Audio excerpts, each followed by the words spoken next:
আমরা কি বুঝি? Asthma is a chronic inflammatory disorder causing hyperresponsiveness of airways to certain stimuli. তাহলে এটা একটা ক্রনিক ইনফ্লামেটরি ডিসঅর্ডার। এটা আমরা জানি কি করে কোনো অ্যালার্জির ক্ষেত্রে যে কোনো পার্সনের যদি রেসপিরেটরি সিস্টেমে হাইপার রেসপন্সিভনেস থাকে কোনো সার্টেন স্টিমুলির ক্ষেত্রে, তার ফলে যে সিকোয়েন্স গুলো ঘটে, এই টোটাল সিকোয়েন্সটাকে বলা হয় bronchial asthma.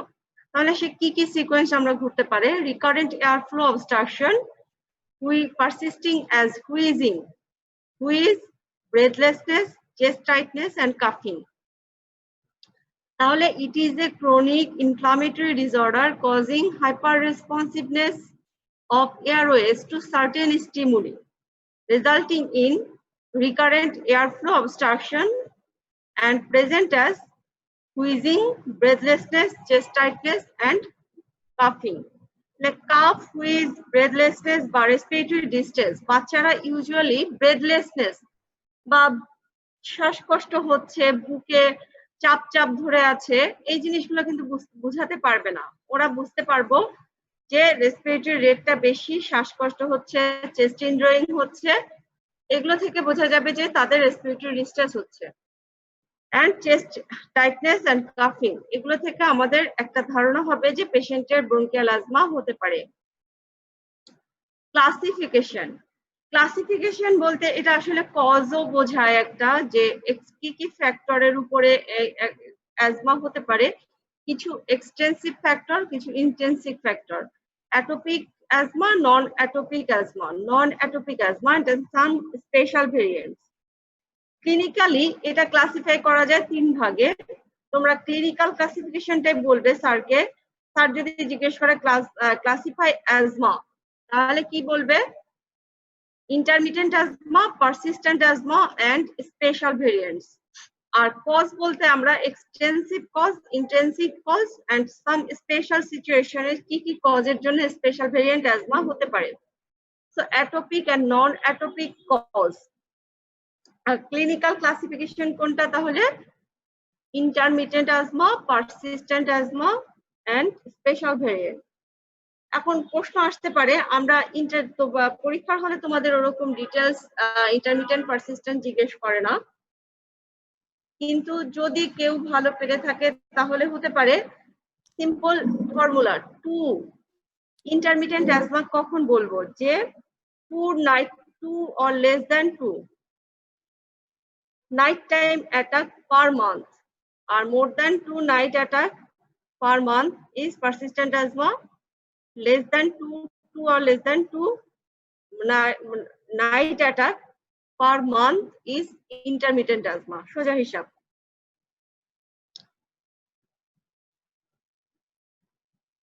Aetiology, intensive, extensive বলো, ইটিওলজি কি?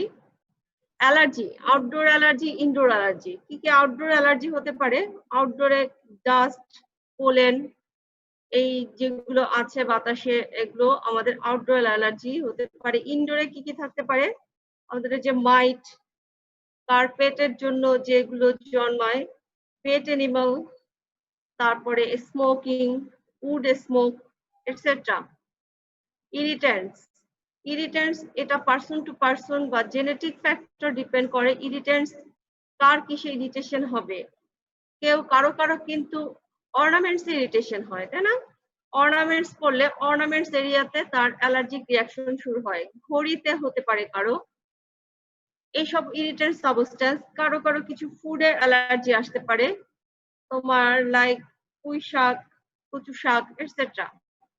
সাম আপার রেসপিরেটরি ট্র্যাক্ট ইনফেকশন, কারো যদি জেনেটিক প্রিডিসপোজিশন থাকে যে তার অ্যাজমার হিস্ট্রি আছে বা ফ্যামিলি হিস্ট্রি অফ অ্যাজমা আছে, তার যদি আপার রেসপিরেটরি ট্র্যাক্ট ইনফেকশন হয়, তাহলে দেখা যাবে কি এই পেশেন্টটা আপার রেসপিরেটরি ট্র্যাক্ট ইনফেকশন দুটো বাচ্চার হলো, তার একজনের জেনেটিক প্রিডিসপোজিশন আছে আর একজনের নাই।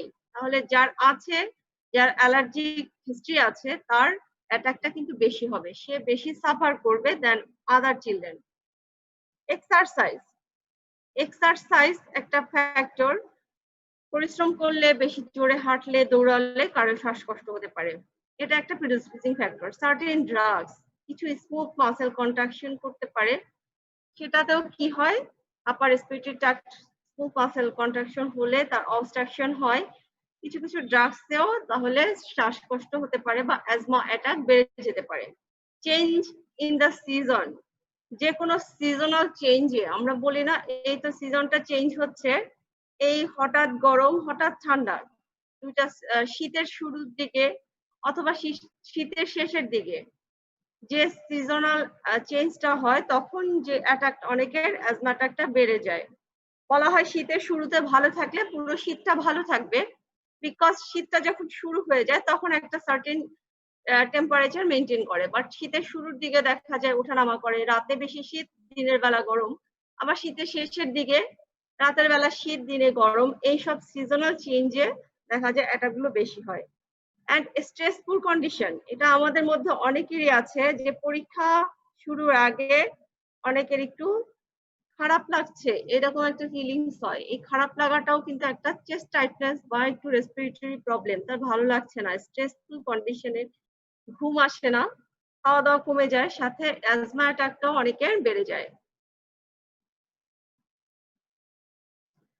নাও দ্য প্যাথোজেনেসিস, আমরা জানি কি genetic factor, environmental factors, bronchiolitis in infancy and some unknown factors. এই ফ্যাক্টরস গুলো যে পার্সনের ওয়ান আর মোর ফ্যাক্টর যাদের আছে তাদেরকে এগুলো হচ্ছে রিস্ক ফ্যাক্টর।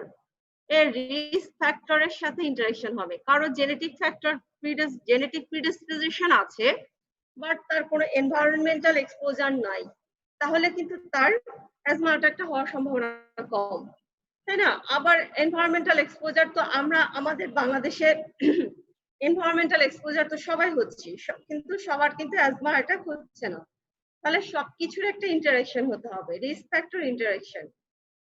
তাহলে এই যে কিছু কিছু রিস্ক ফ্যাক্টর আমরা জেনে গেলাম, genetic factor, environmental factor, bronchiolitis, ইনফ্যান্সিতে একটা ব্রঙ্কিওলাইটিস হয়েছে এন্ড সাম আননোন ফ্যাক্টরস। এর ফলে কি হতে পারে, কালেকশন অফ সেলস, একটা ইনফ্লামেশন হবে, collection of cells and cellular elements in the respiratory tract.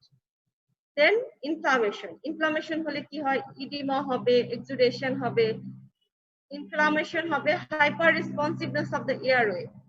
এই সব কিছুর ফলে ইডি বা তোমার ইনফ্লামেশন যেখানে হয় সেখানে সার্কুলেশন বেড়ে যায়, কনজেশন হয়, ডেড সেল আসে, নিউট্রোফিল আসে, ইডিমা হয়, জায়গাটা কি হয়, সুইলিং হয়, এয়ারওয়েটা ন্যারো হয়ে যায়, এয়ারওয়ে লিমিটেশন।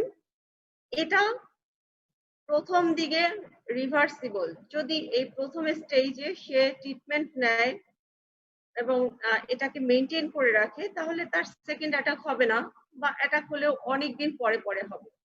কিন্তু ট্রিটমেন্ট এবং ম্যানেজমেন্ট, সে যদি তার শুধুমাত্র ওষুধ না, ড্রাগস না, ড্রাগসের সাথে তাকে তো এনভায়রনমেন্টাল ফ্যাক্টর গুলো তাকে এগুলো যদি না মেনে চলে তাহলে তার ঘন ঘন অ্যাটাক গুলো হবে, একটা টাইমে কি হবে, রিভার্সিবল ফ্যাক্টর গুলো ইরিভার্সিবল হয়ে যাবে। তাহলে প্রথম দিকে এটা রিভার্সিবল থাকে এবং এয়ারওয়ে লিমিটেশন হওয়ার ফলে তার ক্লিনিক্যাল ফিচার গুলো অ্যাজমা ডেভেলপ করবে। অ্যাজমা ডেভেলপ করলে সে ভালো হয়ে গেল, আবার হলো, আলটিমেটলি একটা সময় কি হয়, ফাইব্রোসিস ডেভেলপ করে। এটা হয় এল্ডার এজে, তোমার আমাদের চিলড্রেনদের মধ্যে মানে অ্যাজমা হয়ে কমপ্লিকেশন অত দূর পর্যন্ত যেতে পারে না, বাট ইটস এ রিভার্সিবল, বা একটা সময়ে কি হয়, এয়ারওয়েটা ফাইব্রোসিস ডেভেলপ করে।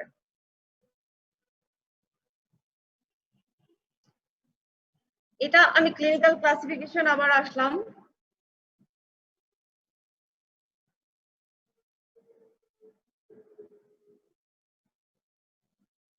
ইয়াটা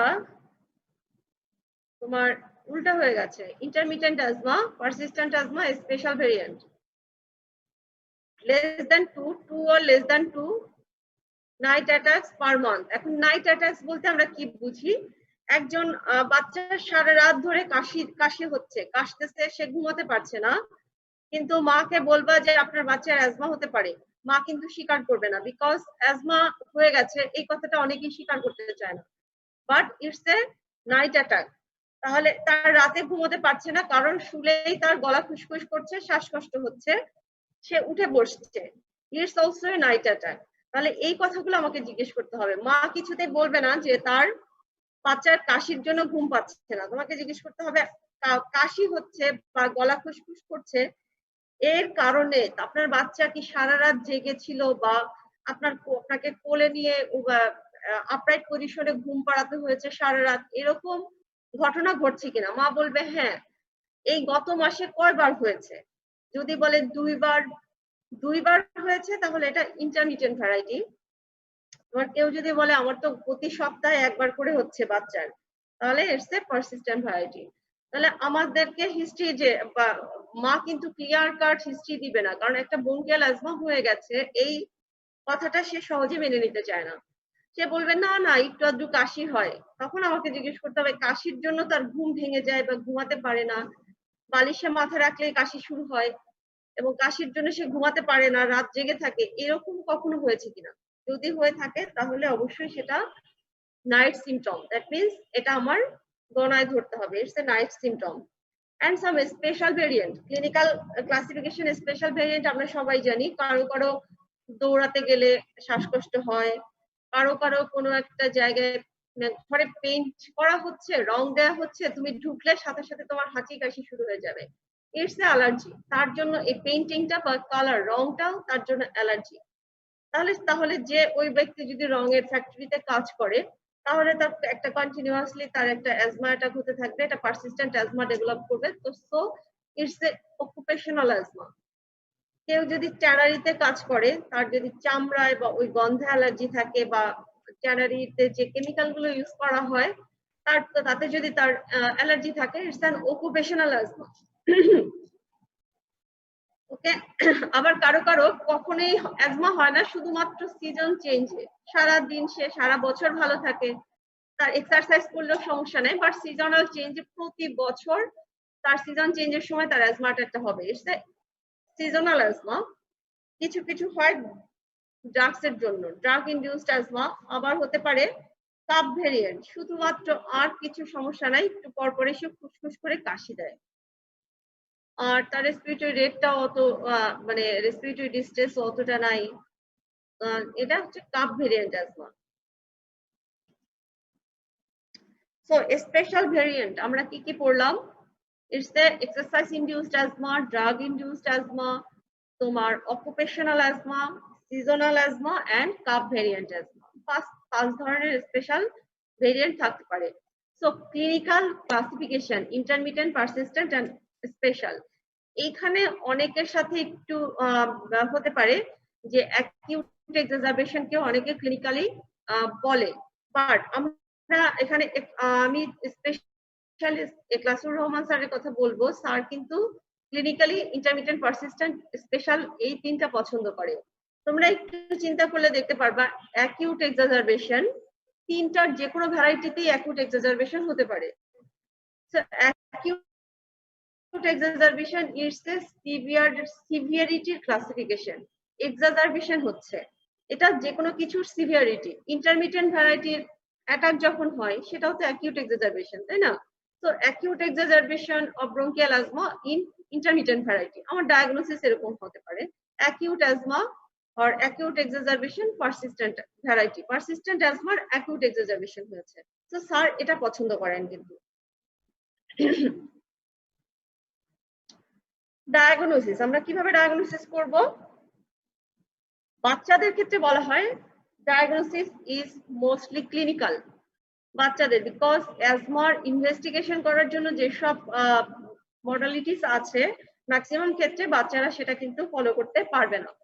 তো ডায়াগনোসিস ইজ সিমটম এন্ড সাইনের উপরে ভিত্তি করে আমাদেরকে একটা ক্লিনিক্যালি ডায়াগনোসিস করতে হবে। So symptom is recurrent wheeze, recurrent cough, recurrent breathlessness, nocturnal cough, chest tightness. Cough, wheeze, breathlessness, chest tightness, এগুলো সিমটম নিয়ে অনেকেই বলতে পারবে, অনেকেই বলতে পারবে না। এন্ড সাইনের মধ্যে কি হতে পারে তুমি এক্সামিনেশন করে দেখবা, জেনারেলাইজড রঙ্কাই, প্রলংড এন্ড তোমার কি হতে পারে on auscultation, there is rhonchi and breath sound কি?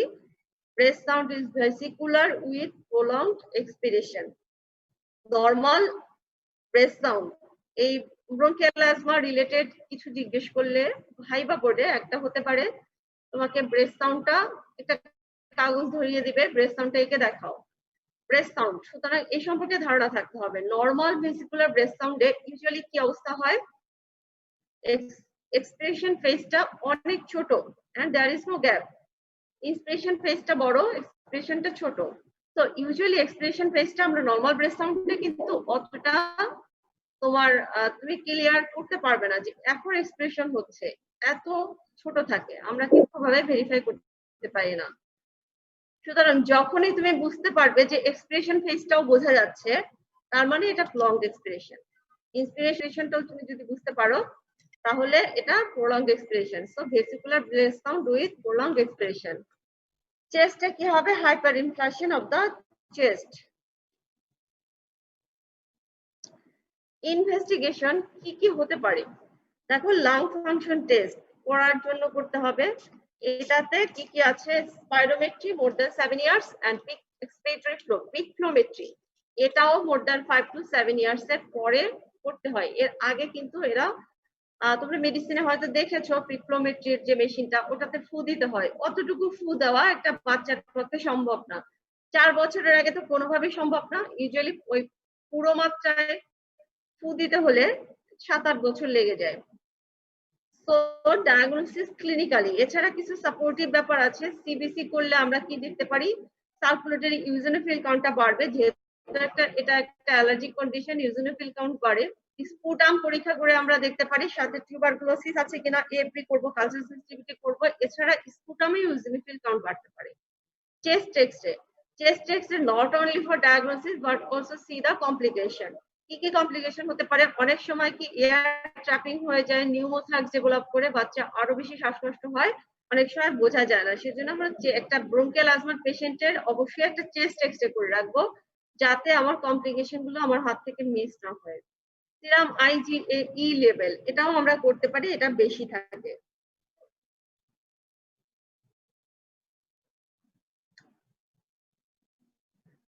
নাও দা management.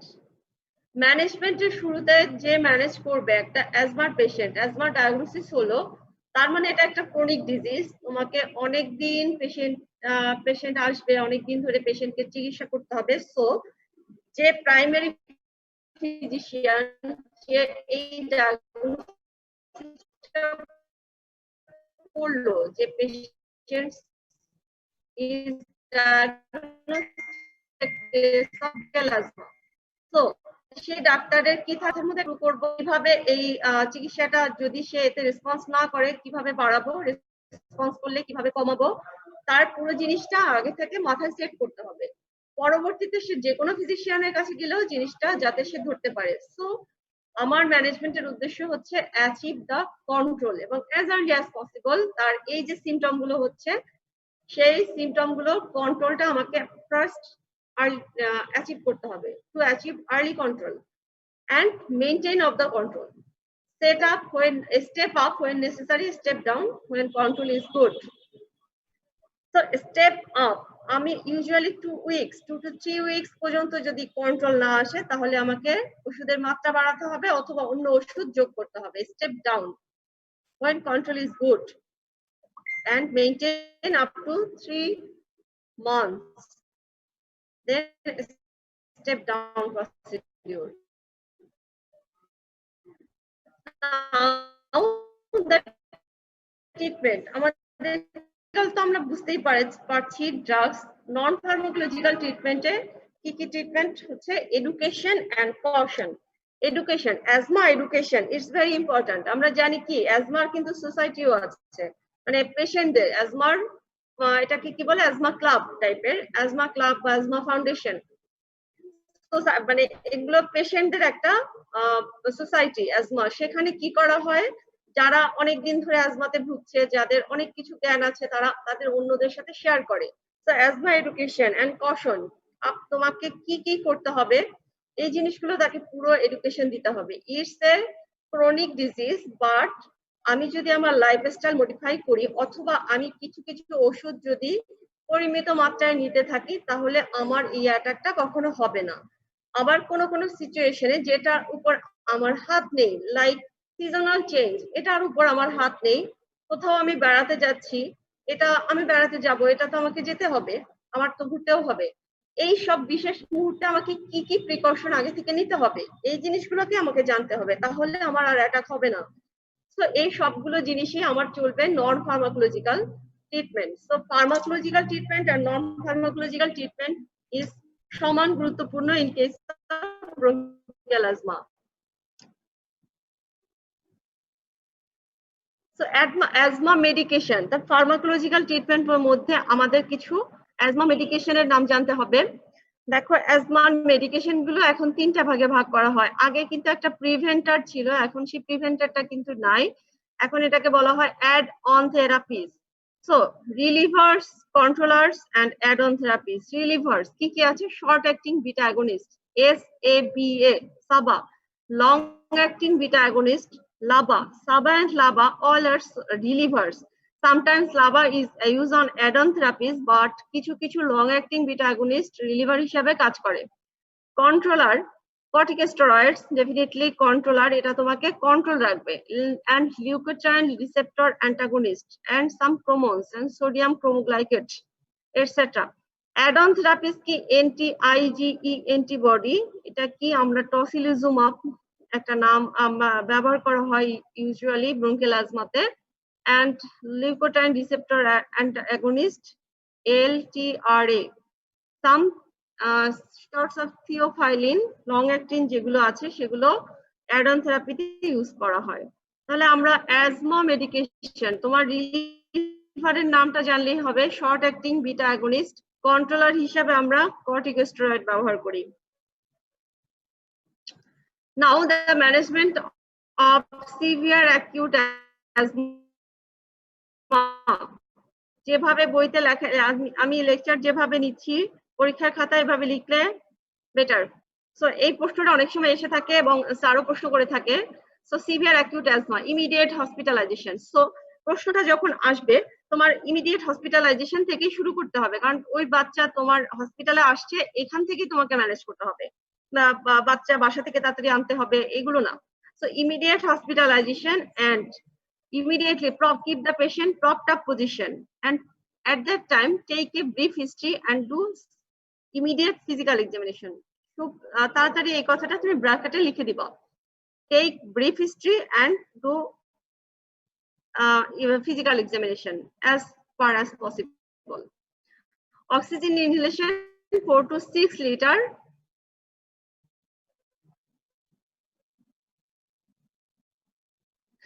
Oxygen inhalation 4 to 6 liter per minute with oxygen hood. So oxygen inhalation আমাকে দিতে হবে, nasal cannula দিয়ে দিলে সে আসলে এমনিতেই একটা কষ্টর মানে শ্বাসকষ্টের মধ্যে আছে, nasal cannula আমি যদি নাকের মধ্যে ঢুকাই এতে তার ইরিটেশন আরো বেশি হতে পারে। সো বড় বড় টাইপের ফেস মাস্ক অথবা হুড যেটা পুরো মাথা ঢেকে থাকে, আমার যদিও কিছু অক্সিজেন লস হবে বাট এইতে পেশেন্ট কমফোর্ট ফিল করবে। মাথা পুরো একটা মাথার মধ্যে যে হুডটা ব্যবহার করা হয়, এই হুডের মধ্যে অক্সিজেন দিলে মনে হবে যে তার চারপাশেই তো সে অক্সিজেনের মধ্যে এনভায়রনমেন্ট থেকে অক্সিজেন নিচ্ছে, সব পেশেন্ট ফিল বেটার। অক্সিজেন দিতে হবে with oxygen hood. Then nebulization, very very important form, nebulization with salbutamol. কিভাবে দিতে হবে? 20 মিনিটস অ্যাপার্ট আমাকে নেবুলাইজ করতে হবে কি 3 বার নেবুলাইজ করতে হবে পরপর 3 টাইমস, 20 মিনিটস অ্যাপার্ট, 20 মিনিট পর পর 3 বার নেবুলাইজ করতে হবে, অথবা কন্টিনিউয়াসলি আমি নেবুলাইজ করে যাব up to patient improvement or not. 3 বারের টাইম আমি মোটামুটি একসাথে করে যেতে পারি, আমি গ্যাপ নাও দিতে পারি, 20 minutes or continuously. Then injection hydrocortisone, এই প্রত্যেকটা জিনিস কিন্তু আমার একসাথে শুরু করতে হবে, একটার পর একটা তা কিন্তু না। Injection hydrocortisone 3 to 4 milligram per KG for 4 to 6 hourly. Maintain educate hydration, যেহেতু তার অ্যাজমা আছে, রেসপিরেটরি রেট বেশি, তার কিন্তু ইয়াতে কিছু ডিহাইড্রেশনও ডেভেলপ করতে পারে, সো ডিহাইড্রেশনটাও কারেকশন করতে হবে। Maintain educate hydration. If no improvement add another bronchodilator like ipratropium bromide in nebulized form, all are nebulized form. তাহলে সালবুটামিলের সাথে এরপর আমি অ্যাড করব ইপ্রাটোপিয়াম ব্রোমাইড। সবার কি ক্লিয়ার এই ফর্মটা? জি ম্যাম। ওকে, নেক্সট ইপ্রাটোপিয়াম ব্রোমাইডের পরেও যদি নো ইমপ্রুভমেন্ট, এরপরে ইমপ্রুভমেন্ট হলো না, অ্যাড ইনজেকশন অ্যামাইনোফাইলিন, ডোজটা দেয়া আছে তোমাদের, পরীক্ষার হলে মনে না থাকলে দরকার নাই।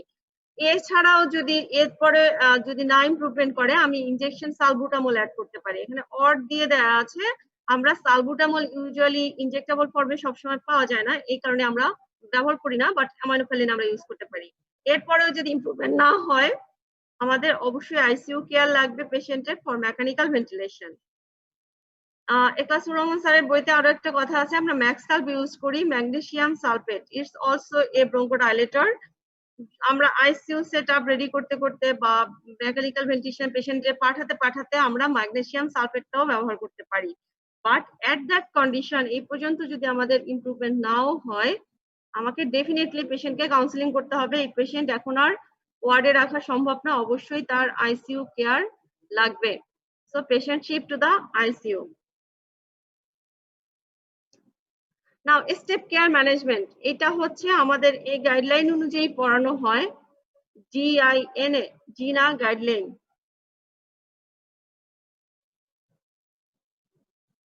দেখো অ্যাজমা গাইডলাইনে আমার কাছে মনে হয় তোমাদের মোবাইলে যদি স্ক্রিনশট নেওয়ার থাকতে পারে এটা নিয়ে রাখো, কারণ হচ্ছে 2020 এর গাইডলাইন পাওয়া যাচ্ছে, বাট আমি চেক করে দেখেছি এক্লাসুর রহমান স্যারের বইয়ের সাথে এটার একটু ডিফারেন্ট আছে।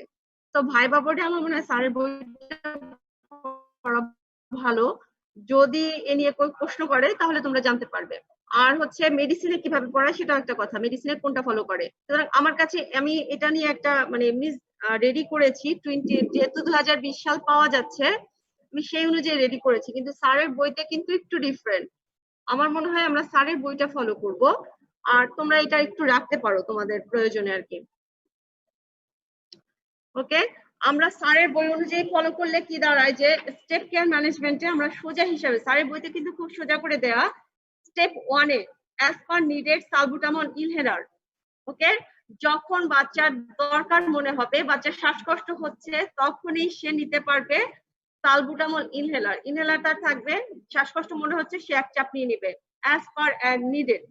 স্টেপ 2 তে কি হবে, এখন আর তার শুধুমাত্র যখন সমস্যা তখন আমার দিলে চলবে না, স্টেপ 2 তে আমাকে ইনহেলড কর্টিকোস্টেরয়েড দিতে হবে, ইনহেলড কর্টিকোস্টেরয়েড। এরপরে কি স্টেপ 3 তে লো ডোজ, স্টেপ 2 তে হচ্ছে লো ডোজ ইনহেল কর্টিকোস্টেরয়েড, স্টেপ 3 তে মিডিয়াম ডোজ, স্টেপ 4 এ হাই ডোজ। এখানে আমার সোজা হচ্ছে যখন তার সমস্যা তখন নিবে, এখানে কিন্তু মেইনটেনেন্সের কোনো ব্যাপার নাই। স্টেপ 2 তে আসবে লো, 2 থেকে শুরু হবে স্টেরয়েড, লো ডোজ ইনহেল কর্টিকোস্টেরয়েড, 3 তে কি মিডিয়াম ডোজ, 4 এ হাই ডোজ। মাথায় এটা ঢুকাতে হবে, হাই ডোজের সাথে আমাকে একটা অ্যাড অন যোগ করতে হবে, লং অ্যাক্টিং বিটা অ্যাগনিস্ট, তাহলে high dose plus long acting beta agonist.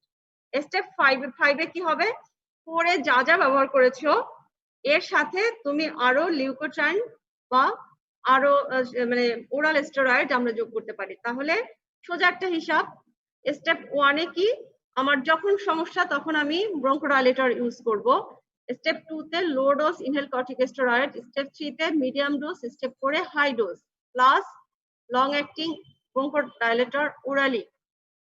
Step 5 এ high dose inhale corticosteroid plus long acting beta agonist plus leukotriene receptor agonist, মানে মন্টেলুকাস, জ্যাফ্রিলুকাস ইত্যাদি আমরা ব্যবহার করব।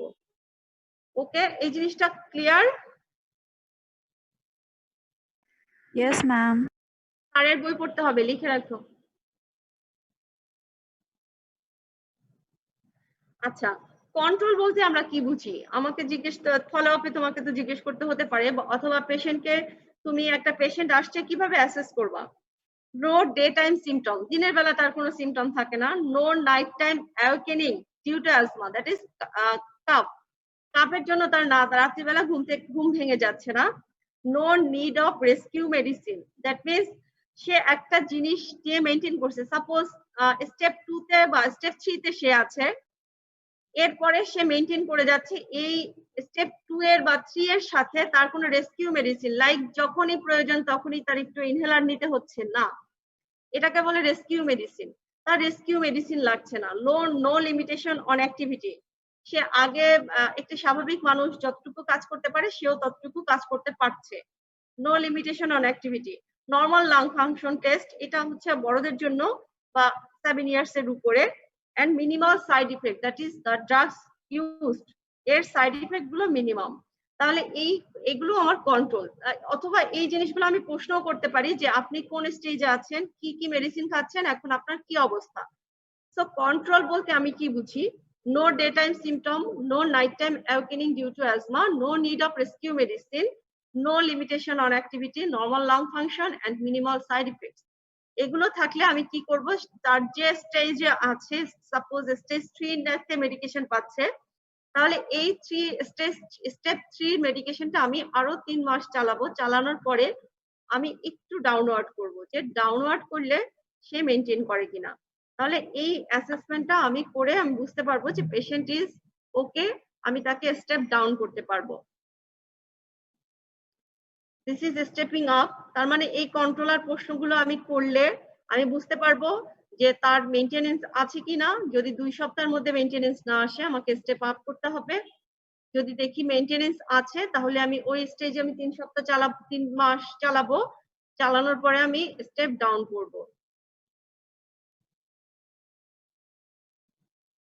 সাম ভ্যাকসিনেশনের কথা বলা হয় যে যাদের অ্যাজমা প্রবলেম আছে তাদের তোমার ইনফ্লুয়েঞ্জা ভ্যাকসিন, যেগুলো ইয়ার হিমোফিলাস ইনফ্লুয়েঞ্জা, তোমার ইনফ্লুয়েঞ্জা প্যারাইনফ্লুয়েঞ্জার যে ইয়াগুলো, এগুলো ভ্যাকসিন গুলো নিয়ে নিতে তাদের তাহলে আপার রেসপিরেটরি ট্র্যাক্ট ইনফেকশন কম হবে, তার ফলে অ্যাজমা এক্সাজারবেশনটাও কমে যাবে। বাট এই ভ্যাকসিন গুলো নিলে যার অ্যাজমা হবে না এটা কিন্তু না, তার রেসপিরেটরি ইনফেকশন কমে যাবে, তার ফলে তার এক্সাজারবেশন কমে যাবে।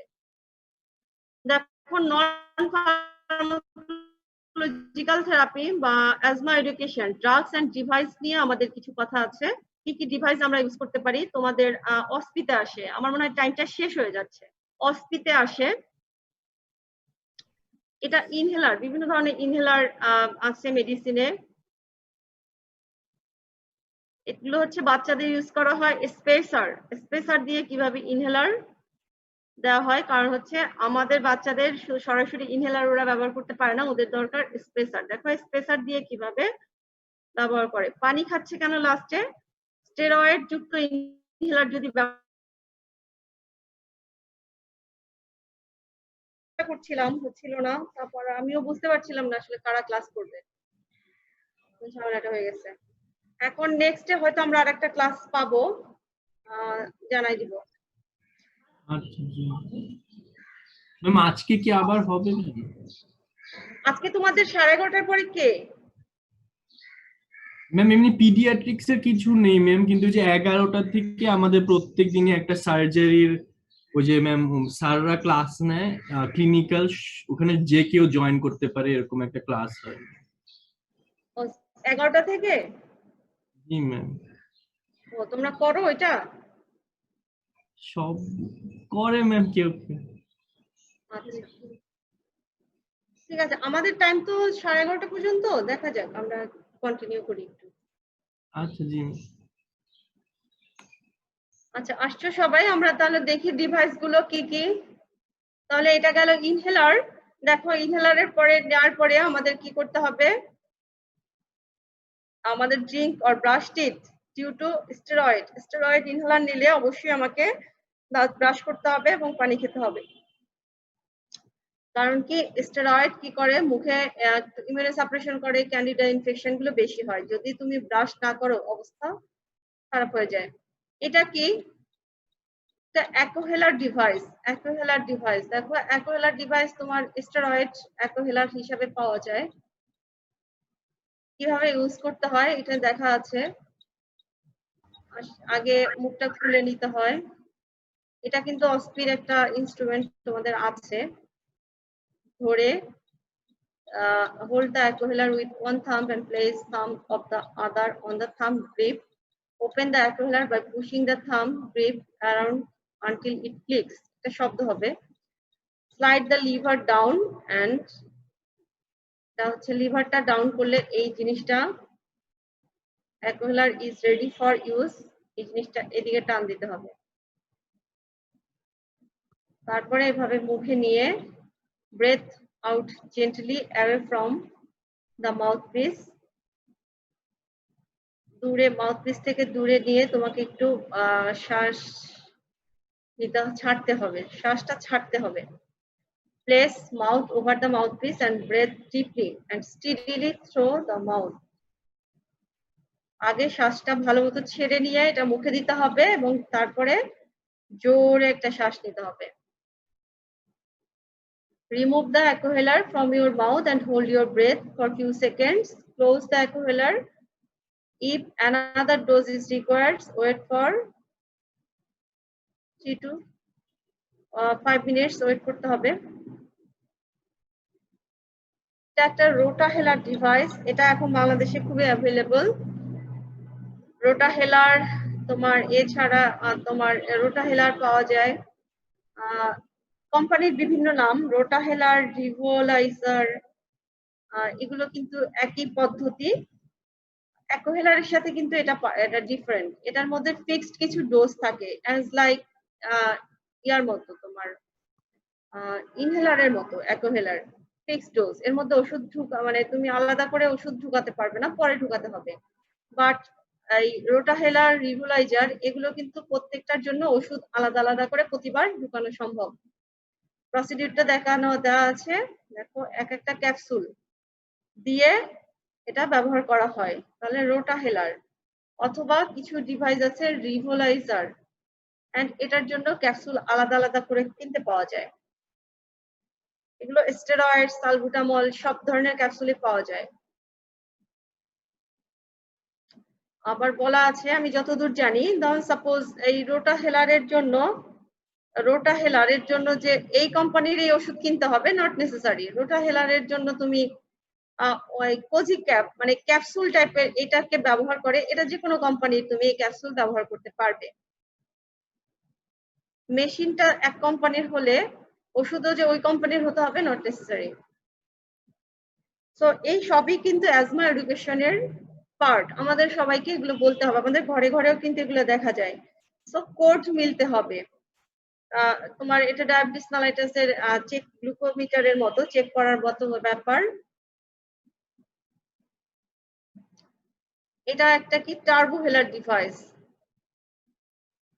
টার্বোহেলার।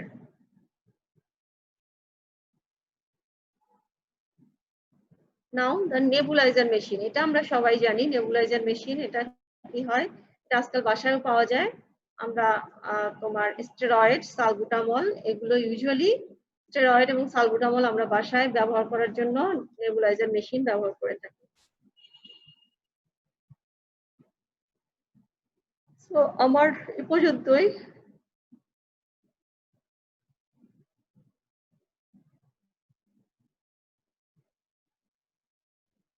দশটা 57 বাজে। তোমাদের ম্যাডাম আরেকটু সময় নিক, এসে অসুবিধা কি?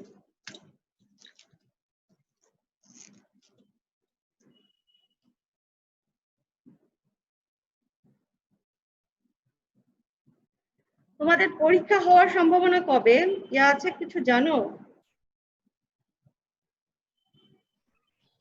ম্যাম পরীক্ষা ম্যাম ওই যে আমাদের যখন সাপ্লি ডেট দিল ম্যাম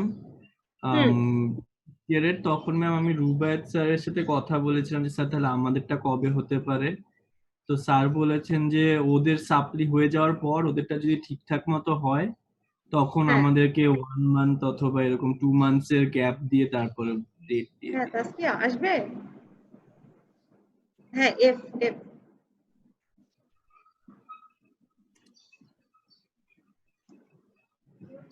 তাহলে না, ওরা মিট করবো, আমার ক্লাস শেষ। তাহলে ইয়ান আপনি, আমার মনে হয় তোমাদেরও পরীক্ষা হবে, কারণ এই ব্যাচের পরীক্ষা তো আমরা চেষ্টা করতেছি। ওদের একটা ইয়া হবে, অ্যাসেসমেন্ট টাইপের হবে প্রথমে মেডিকেলে, তারপরে তো পরীক্ষার ডেট অলরেডি দিয়ে দিচ্ছে। এখন রাত অবশ্যই স্টুডেন্ট কম, সেই অনুযায়ী তোমাদের টাইম আসতে আসতে হয়তো আরেকটু উন্নতি হবে, দেখা যাক, hope for the best. G ma'am.